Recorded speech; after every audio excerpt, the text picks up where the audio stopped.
Susanne, and welcome back to the Dream Hub podcast. This podcast is where we explore the connection between sleep, dreams, and understanding ourselves on a deeper level. I'm your host, Melissa, and today's guest is Susanne Ridolfi, a life coach with more than 35 years of experience in health, well-being, and personal development.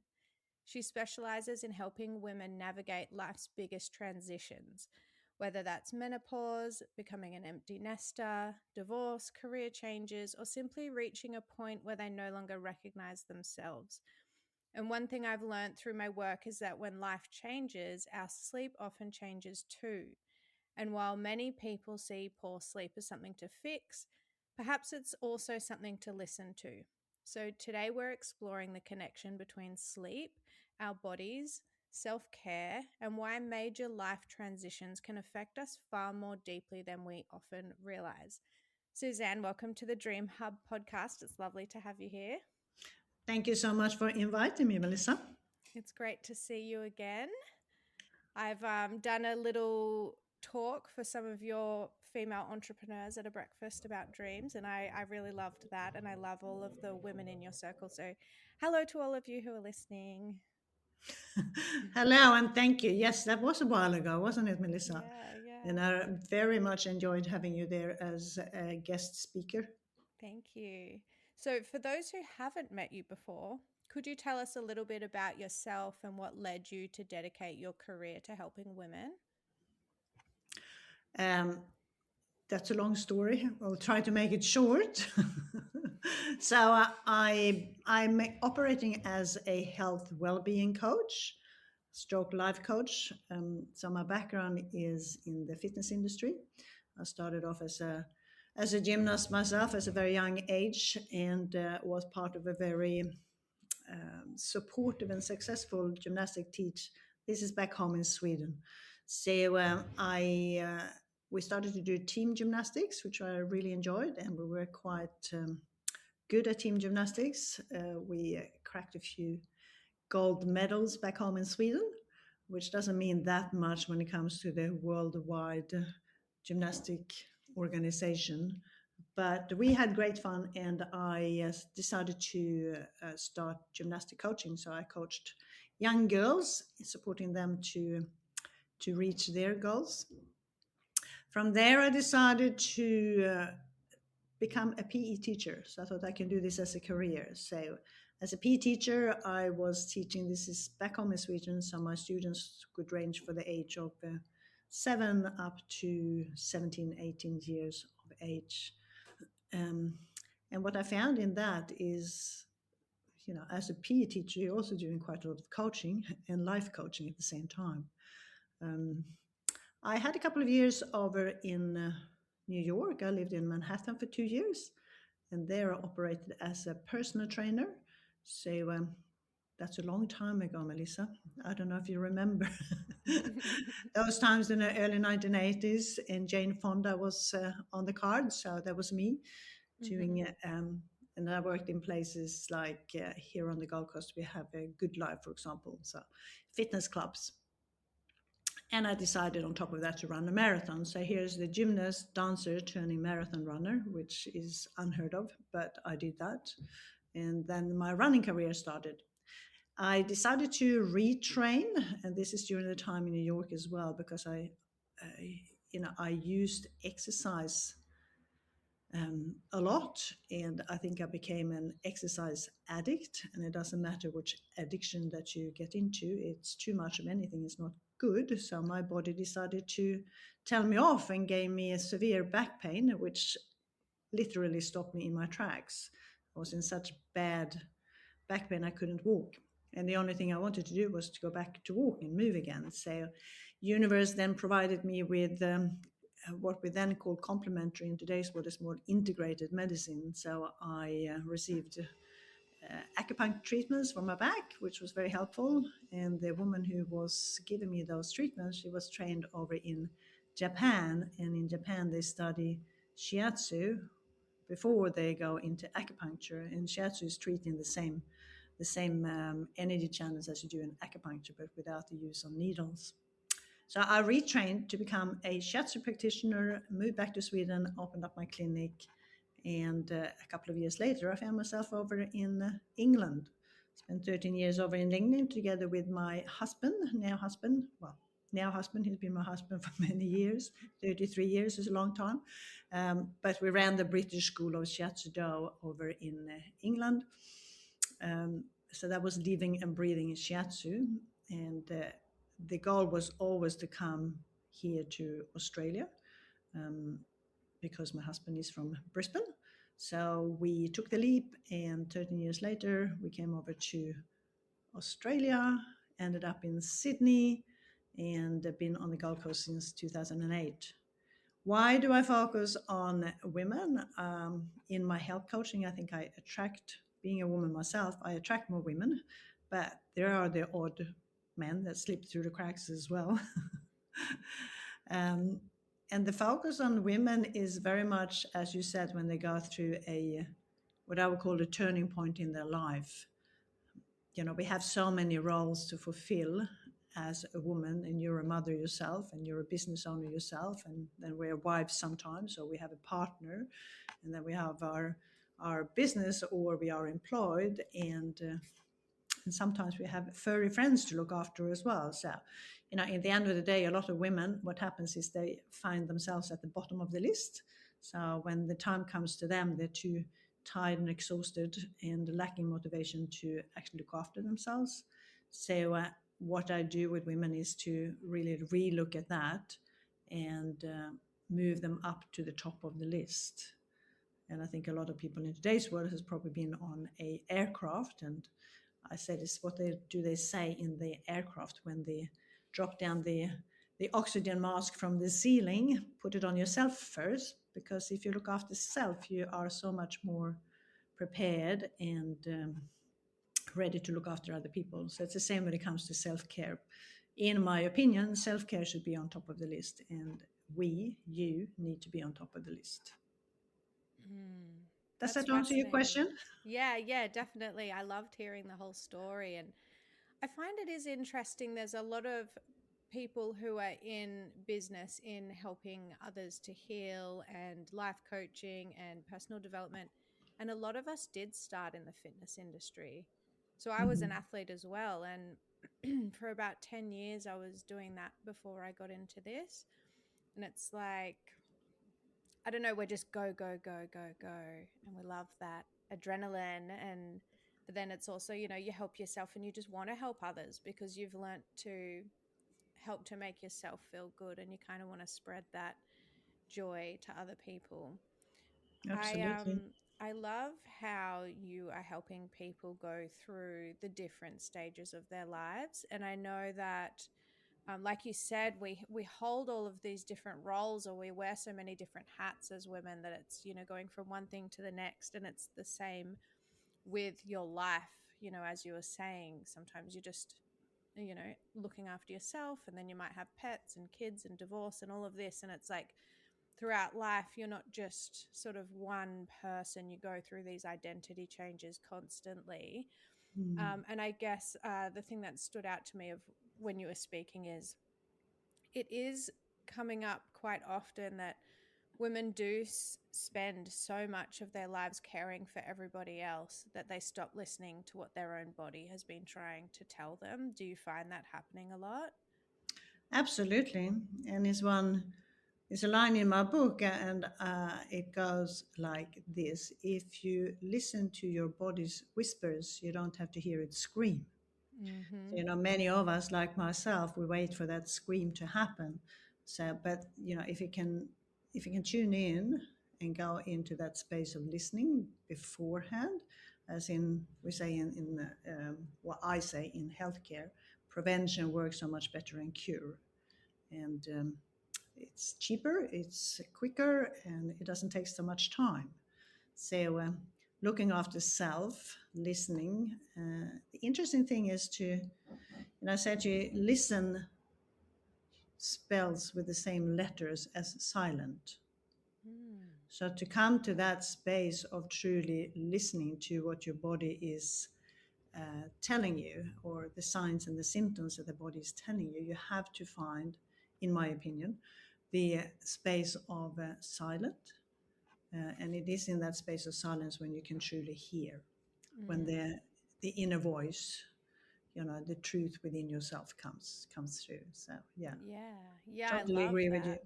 Yeah. Yeah, and I love that saying as well, listening to the whispers so that they don't have to scream. And I feel that really relates to what I do with dreams as well. It's like we need to listen to the dreams that we're having and kind of take action on them so that we don't end up having these nightmares that are screaming at us, trying to tell us something. So I really love how you bring in like the physical side of that sort of a thing. And when you wanted to come on this podcast, you said that you would love to talk about sleep. So I was wondering, what's something about sleep that you wish everybody knew? When it comes to your health and well-being, sleep is crucial. So number one of the list is your breath and your breathing, because if you don't breathe, you're going to disappear. You're going to die pretty quickly, right? But for me, sleep is a foundation. People speak about when it comes to health coaching, said, oh, exercise and food. Well, before that, we need to look at sleep, because sleep is the foundation to everything. This is the time during deep quality sleep that you have the opportunity to build up your energy levels, to recharge your batteries, if you like. It's the time when you give the body the opportunity to rebuild anything that is broken. It's during that time, during deep quality sleep, you can do the rebuilding work. And it's during that time that you bring up or build up your immune system. If you look at it, if you, for whatever reason, end up in hospital, if you end up in a car crash, and even the doctors in today's world, they put people to sleep purposely, because it's in that deep quality sleep your body is in so much stress, having been in this accident or whatever it is. So they put you to sleep so the body can start to look after itself.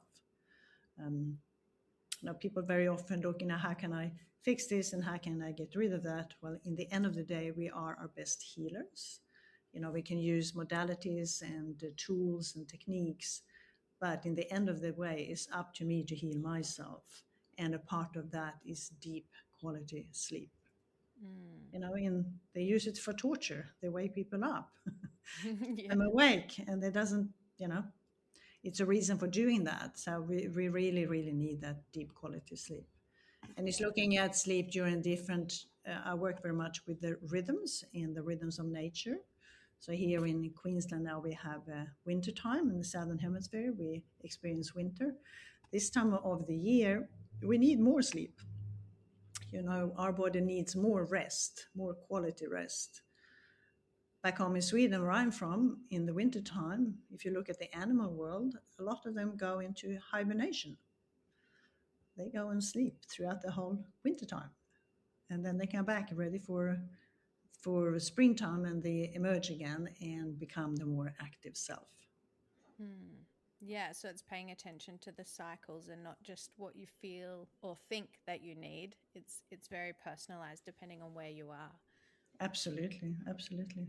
Do you see poor sleep as the problem itself, or is it often a symptom that our body is trying to tell us something deeper? I think it's both and, Mm. in my experience.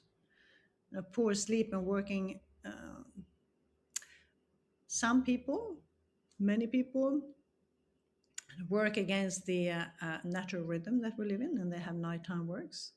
That's Mm. detrimental for your health and well-being, and it's a reason why people do that. But that's detrimental for your health and well-being.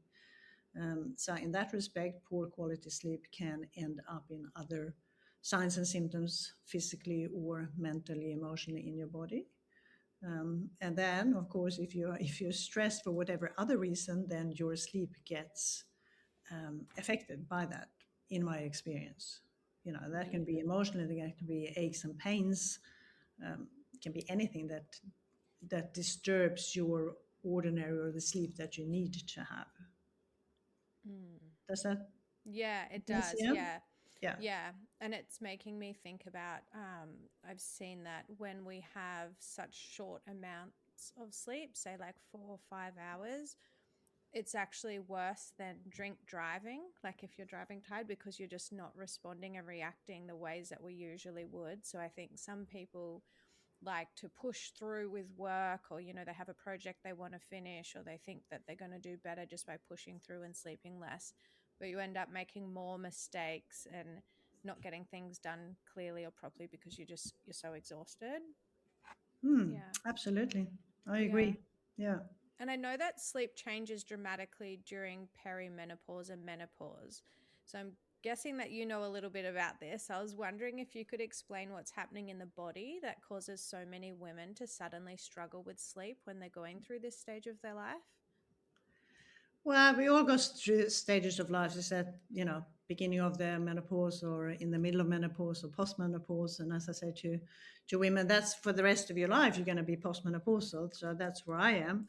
And I worked through all these different stages myself. Never had any problems with menopause because I listened to my body and what was needed to avoid it, if you like, or to avoid the negative effects of menopause. Menopause is Mm. something that is natural. It's the same as getting your menstruation, your periods at a young age. Then we step out of that and we step into a new phase of our lives. What a lot of women suffer from is the signs and the symptoms, or the symptoms, I would say, that comes with menopause of hot flushes, the body is not functioning the way it did before.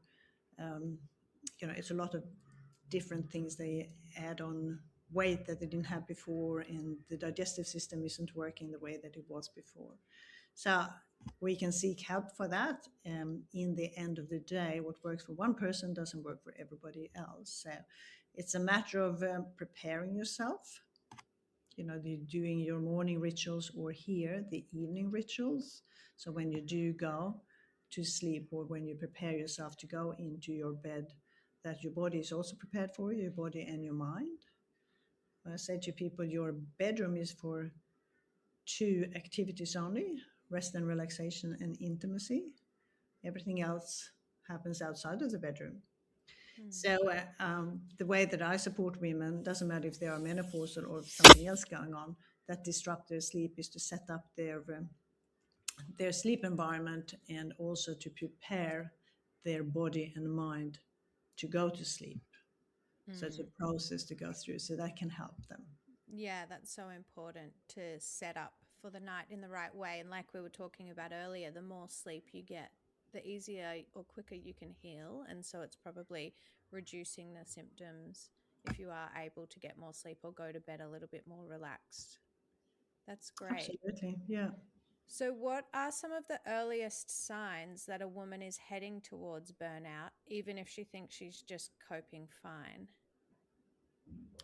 Well, it comes to tiredness. There can be gentle tiredness, or yeah, I would say tiredness, as in physical and mental tiredness.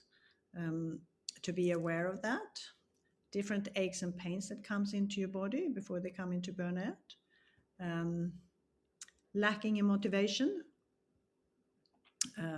not having the umph for life anymore, and nothing excitements. And what a lot of women tend to do is to draw within. So rather than being out there engaging and feeling that you want to communicate and be with others, you feel better being on with yourself. So saying no to a lot of things, invites that they usually would go to, I think, are some of the early signs and symptoms of burnout. Hmm.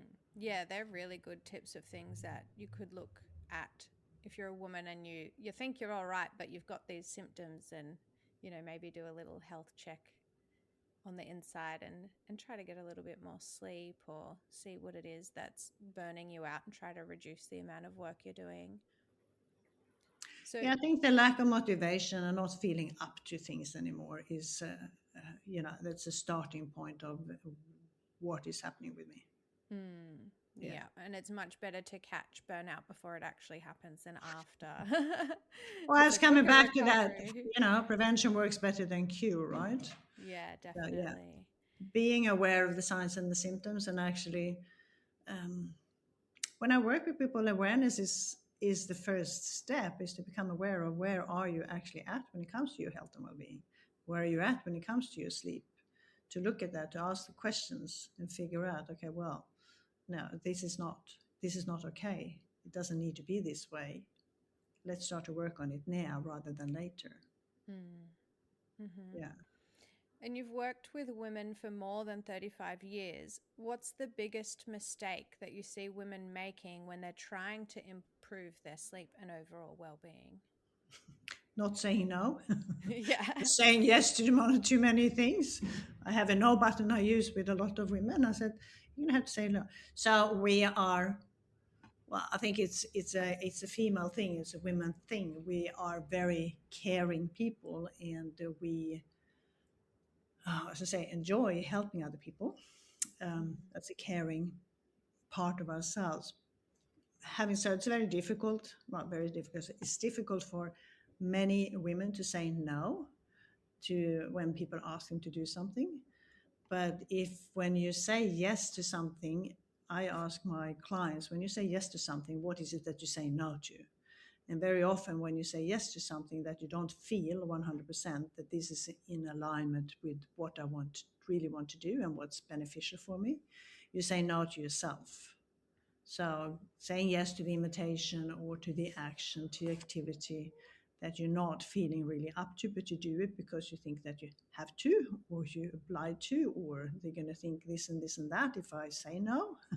Mm. You're saying no to yourself. And as we said before, maybe it's time with self or time with your closer family that is better for you at that moment in time than to say yes to that activity and to the action. Mm. And to actually, a mistake is a mistake. Something that a lot of us do, and I put myself into that group, is when we say no to something, we feel that we need to justify it. So I say no because blah blah blah. You should be able to say no, full stop. Sorry, Yeah. no, I can't do that. No, I will not be there. No, I can't help you with that. Right? That's Yeah. enough. We don't have to justify it. No Yeah. is a sentence in itself. Yeah. I was just thinking, wouldn't it be cool is if all of us women had a code word that meant like I'm trying not to burn out, so I need to say no to take time for myself, but we just had like a word and we could just say that and then we'd all understand each other, go, "Oh, yeah, true. No, don't worry about it, girlfriend." Now, and as friends, I should be absolutely fine if I say no to a friend.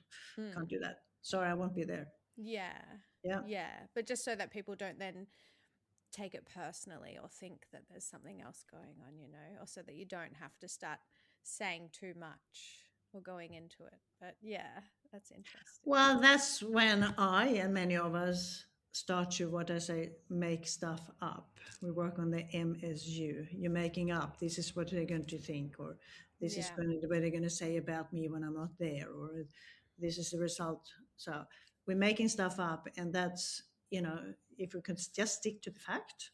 I got the invitation. I said no to the invitation. What happens after that? I don't know because I'm not going to be Mm. there. So what she thinks or what he thinks or what they think about me saying no. And, in the end of the day, it's actually not my problem, is it? Yeah. Yeah. If they have an opinion about it, we're all allowed to have an opinion, but if they have an opinion about it, they will have the opinion. And if they want to ask me the reason why, then they can do that. I like But that. no, without justifying is it's crucial, and I think it's something for all of us to work on. Let's all give ourselves permission to say no more often. Exactly. So many women probably say to you, I don't even recognize myself anymore. Is that simply hormones, or is there a much bigger identity shift happening during these stages of life? Um, when it comes to perimenopause, well, to menopause, yes, it can be thanks to or due to hormones, and we all shift.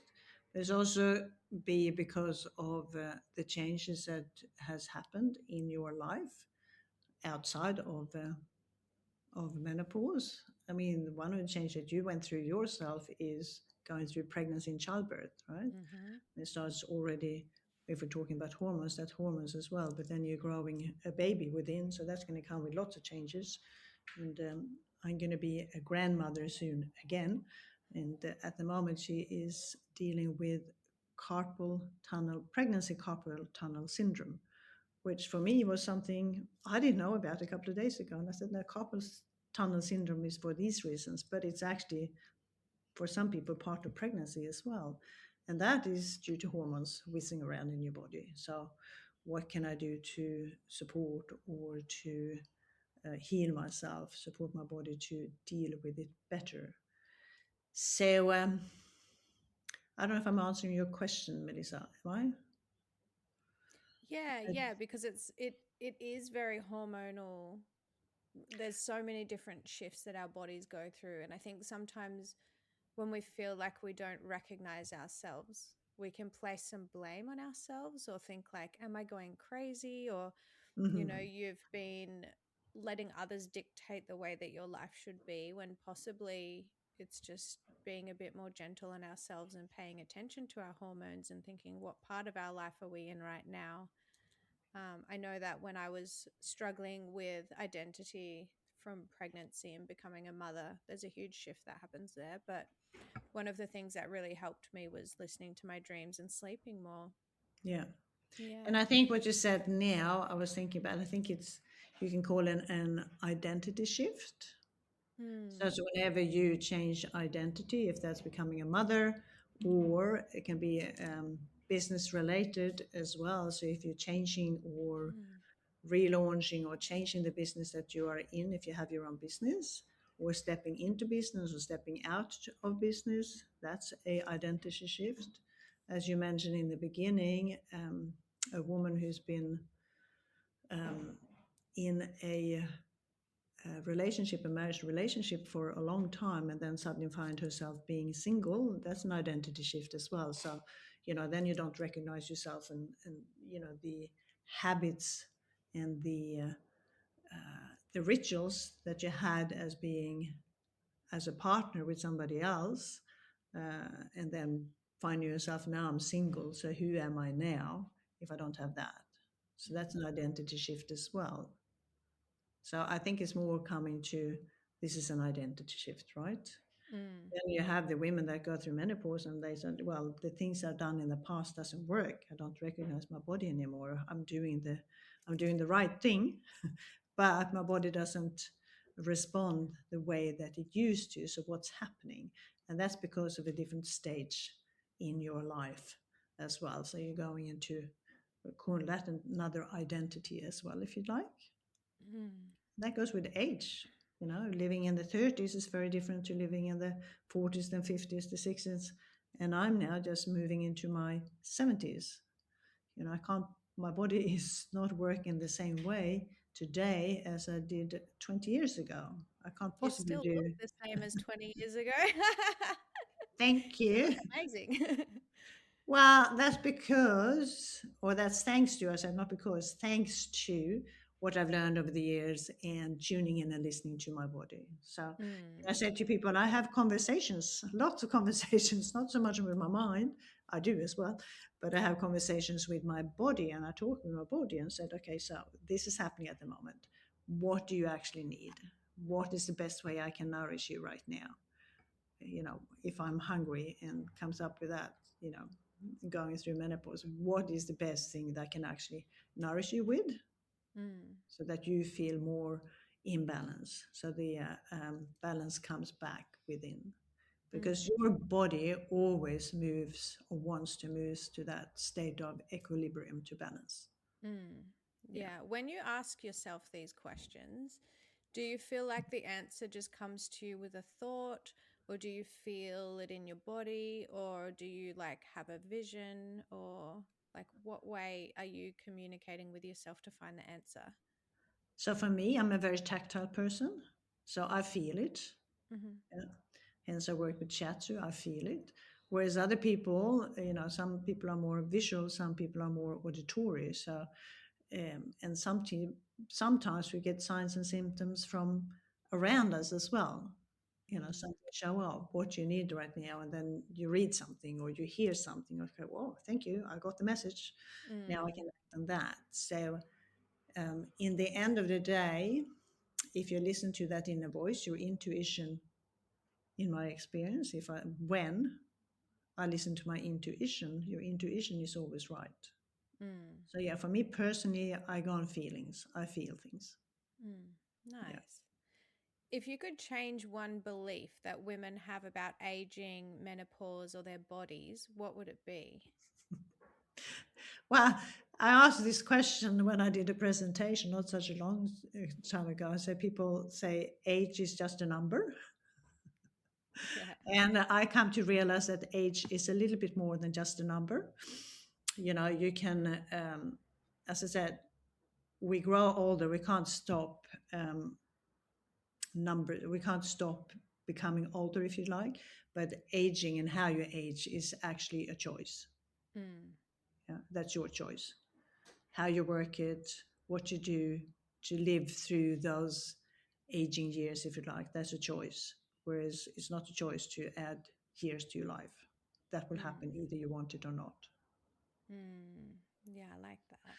So much comes with positive things comes with aging. Hopefully all the experience we can take them into wisdom, become wiser. You know, certain things becomes more important and certain things it doesn't bother me in the same way. um, you know, the relationships that we have, uh, if you want to live well, happy into your aging years, um, nurturing those relationships is crucial. And the other crucial things is to, you know, have your life purpose and move forward in life in alignment with your life purpose and your true values. Mm. Yeah, that's a big one. Yeah. And then that helps with motivation as well and wanting to get up and do things. Well, that's what I said to people. I can't, as a coach, I can't motivate you. You're going to have to find your own motivation, but I can walk my talk and I can impact people and I can inspire people, but I can't motivate you. So the motivation needs to come. You need to find that yourself if that's what you need to do. You know, and the motivation can be on so many different levels. Mm. Yeah. I met somebody just a couple of days ago and I said, what was it? What made you change and take the actions that you're not taking? And she said, my son is getting married and my body doesn't look the way I would like to look in a wedding. So that was her motivation. Simple Mm-hmm. but true. Now Mm-hmm. she has a reason for taking the actions that she's doing. And she set herself a goal to move towards that. Mm-hmm. In relation to that, there's so much advice online about like supplements, fasting, cold plunges, and like all the latest wellness trends. How does someone know what's genuinely right for their body? Well, yes, I don't work with trends myself. I work with wisdom myself. Mm-hmm. And it's coming back to what we say earlier. Some, you know, the trends that a lot of my clients hear about are the well, supplements in itself, but that's been going for a long time. So that's various different kinds of supplements. But the trends of cold plunging, for you say, for example, ice bath and breath and breathing. So yeah, that's great for men, Mm. not so good for us women. We need more warmth rather than cold. And a lot of women, when I say that, that's really that's good because I don't Yeah. like the ice baths. Well, I don't. You know, I grow up in Sweden, and in Sweden we go into the sauna and then we jump into the cold plunge, right? And then we go into the sauna and we jump, but we don't stay in the ice bath in the cold plunge for 3, 5, 10 minutes. So some of the so they're following the trends, but in the end of the day, it's the same with intermittent fasting. Great for men, but not necessarily so wonderful for women because we had that spike of cortisol in the morning. So we, if we want to work with that, should need to feed ourselves a little bit of protein after 30 to 40 minutes after wake up. So it's a matter of well, in the end of the day, it's wisdom, and the wisdom lives within your body. So if you find that point of silence and you truly listen to your body and ask your body, what's the best for me? How do I best nourish myself rather than just jumping into intermittent fasting? How do I best nourish myself? And yeah, when it comes to hot and cold and warmth, what's the best avenue for me? The answer lies within your body. it's the wisdom within the body that will give you the answers. Mm. Yeah, I Does that like make that. sense? Yeah, it does. Yeah, personalizing it and asking yourself rather than being told by others or whatever you see online and just assuming that that suits you. Just stop and ask yourself. Yeah, I'm not saying that's what online is wrong, but what I'm Yeah. saying is it doesn't work for everyone. Yeah, I well, mean, you if there might was see it. yeah, if Sorry. it was a supplement that worked for us all, I think we would have found it by now. So it's a what's this, a forest of supplements out there. So which one works for me? So, in my how do I do it? When we had our school over in London, there were lots of people who came to me and said, "Could you please promote this and can you please promote that?" And I said, "Well, I will test it, and then I'll see how it works for me." So in my world, I test by feeling, as I said before. So before I do the research, I actually implement it into my system. So if I then get a positive change or improvement, yes, I can say, okay, that is something that I need. Thank you very much. But if it doesn't come with any improvement, maybe that's not the supplements for me. Maybe it's something else that I need.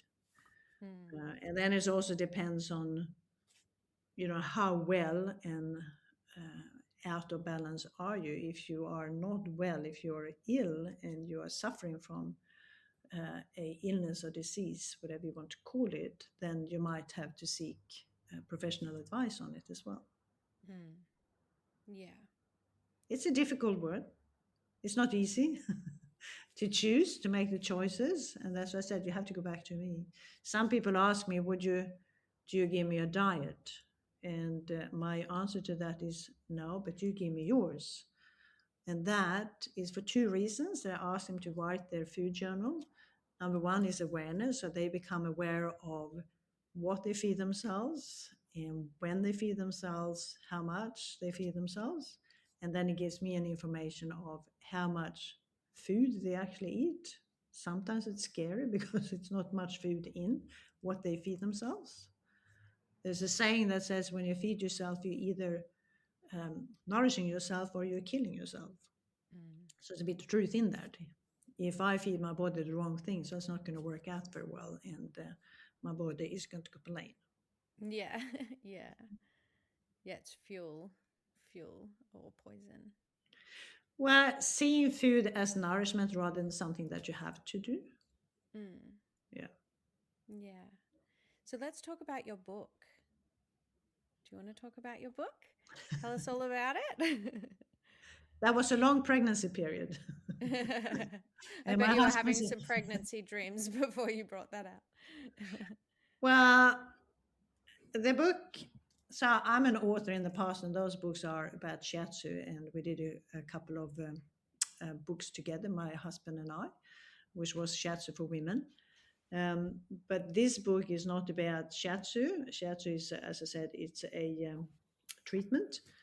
Whereas the book I wrote, someone asked, "Why did you write the book?" And I said, "I wrote it very much for myself to put into a book what I have experienced and what I have learned over the years, and then if that can be something that will help other, not only women but other people to support themselves in healing or looking after their bodies. So it's a lot of self care in the book.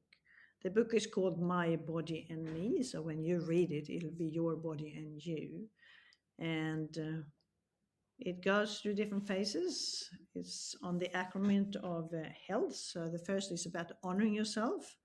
And you talked about blaming and shaming ourselves for the things that we think we've done wrong in the past. So for me, it's about looking at those experience, if you'd like, and then see what can I gain from those experience. What are the positive things that I gain from those experience, rather than looking at it as something I did wrong.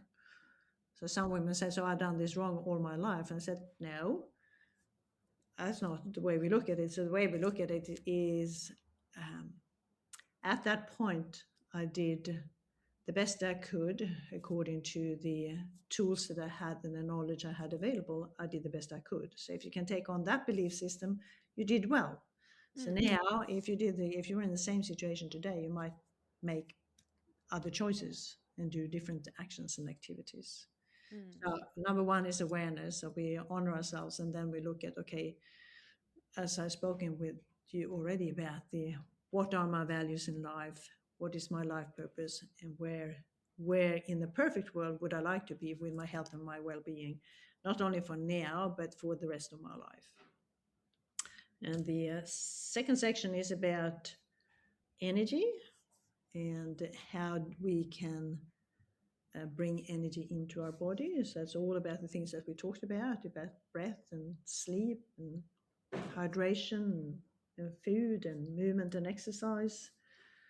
We talk about attitude. So the A stands for attitude, positive attitude and mindset. The L stands for listening. So how do I listen to self? How do I listen to others? And I don't know if you know, but I worked with a coach in listening and communication, Dr. Karen McCall, and she actually doctorated on the art of listening. And she based her doctorate on a scientific research that showed that if you are truly being heard, endorphins are being released in your system. And endorphins, as you know, Melissa, is the part of our happy hormones. So you're providing a healing environment for that person if you're truly there. So that's Mm. listening not only with your ears, but from your heart without interruption, just allowing the person to speak. Yeah. On the other hand, if you're not being heard, if not being listened to, toxins are starting to build up in your system. Wow. Yeah, That's interesting. yes, and it's a bit scary, isn't it? Yeah, Because it is. I started to do this work when my son was 4 or 5 years old. And a lot of times with the kids, I said, listen, I don't have time now. Come back later. I'm busy. So we're doing it to our kids without knowing, unconsciously. But then you can take that back to speaking about your inner voice and your wishes and your wants that you have for yourself. So what am I doing to myself if I don't listen to myself? So That's I'm building up huge. toxins in my own system. And many, in my experience, and many women do that. They just, no, it's not time for that. Bury that one down later, after this, after that, and after never happens. And that's what Mm. listen to your body. So listening is a big part of the work that I do. The T stands for touch and the importance of touch and how we touch ourselves, how we touch ourselves with our thoughts in our mind as well. And it's also about timing. How do we bring in self care into our schedule? Because as you know, if it's not in my schedule, it's not happening, right? Mm. And the last H stands for healthy habits. So the whole book is about how you can build up healthier habits in your life, rituals and routines that will support you through your life. Nice. Oh, it's good. Very good. I think that's definitely worth the read. So what I'll be doing for those who are listening, there is going to be a link in the show notes, so you can click on that and go and check out Suzanne's website and her book and everything, and get in contact with her if you want to do a coaching session or something like that. Thank you. Yeah, you're It's not welcome. about, actually, I met one of the ladies who read the book and I said, so it's not about trends or anything like that. What I put together in the book are a lot of them is wisdom from thousands and thousands of years ago, and my own wisdom that I have come to experience. So the things that I have practiced and implemented into my life and or into my client's life. Mm, Beautiful. thank you. If someone is listening and tonight they're lying awake, feeling exhausted, overwhelmed, or disconnected from themselves, what's the very first thing that you'd encourage them to do tomorrow morning? What I encourage them to do when they are in bed is a bit of self-scanning of their body. So just going through the body, starting from the top and just saying hello and tuning into the head, top of the head, moving through the different levels of their face and their neck and the shoulders, and going all the way out to the base of the feet and just saying hello and check in and say how you're going, which might help them to go to sleep there and then. Um, you know, I, so I said the importance and the this is the benefits of having a morning ritual is amazing, you know. And the morning ritual can be the simple things, and everybody have their own life. So at the moment, I our kids are out of the house. It's me and my husband. I wake up before him, so my morning ritual is first thing in the morning. With somebody who has little little beings jumping into the bed first thing that they wake up, maybe that's you, then the morning ritual might happen a little bit later in the day. But having that little ritual, which be 5, 10, 15 minutes for yourself in the morning, is crucial in my Mm. belief system. So, spending a little time of placing gratitude for the things that you do have in life. And there's so many things to be grateful for. Maybe do a little bit of scribing, sitting down and being quiet, doing some breath and breathing, and moving your body gently to start the day. A short morning ritual that will help you, because if you do that, in my experience, the rest of the day goes more in a flow than if I don't do it. Mm-hmm. Mhm. Yeah, it's nice to have some time to yourself. Like, we don't often get a little bit of peace. So that would be Yeah, it's nice. not about getting it. We're going to have to take it. As I said, if it's Mm. not in your if it's not in your diary, it's not going to happen, right? So, Mm-hmm. kids. I was a mother who dropped the kids to school. So then after they dropped them to school, and if I sat in the car or walked them to school, I could sit down 5, 10 minutes after that and said, okay, how do I want to start my day now? Mm. Yeah. Mm-hmm. Nice. Before we wrap up, there's something that I wanted to share, and then I was just going to ask if there was anything else that you wanted to share before we finish. I found something that I thought was quite fascinating. So, research shows that many women report remembering more dreams during menopause. And it isn't necessarily because they're dreaming more, it's often just because hormonal changes can make sleep lighter and more fragmented, causing women to wake more frequently during REM sleep, which is when our most vivid dreaming occurs. So it reminded me that while menopause can certainly disrupt sleep, it can also make us more aware of our inner world. So, for anyone listening, I know that it can be frustrating when you're waking up through the night or you feel like you can't sleep, but I just wanted to give you an invitation to pay attention to your dreams during this stage. And it is another voice from our inner world that we can listen to. They tell us stories, they can provide healing and ideas. And if this is your first Dream Hub podcast episode that you've listened to, then I encourage you to go and listen to a few of the other episodes so you can learn a little bit more about the healing power of dreams. But I guess I just wanted to say, like, instead of being super frustrated with the fact that you've woken up, maybe you can use that few minutes to jot down your dream or just pay attention to what you're being shown in that period of time. Yeah, That's so lovely. yeah. You remember I said to you, I don't dream. Yeah. We all dream, but I'm one of the people who don't always remember my dreams, and you were very helpful in that.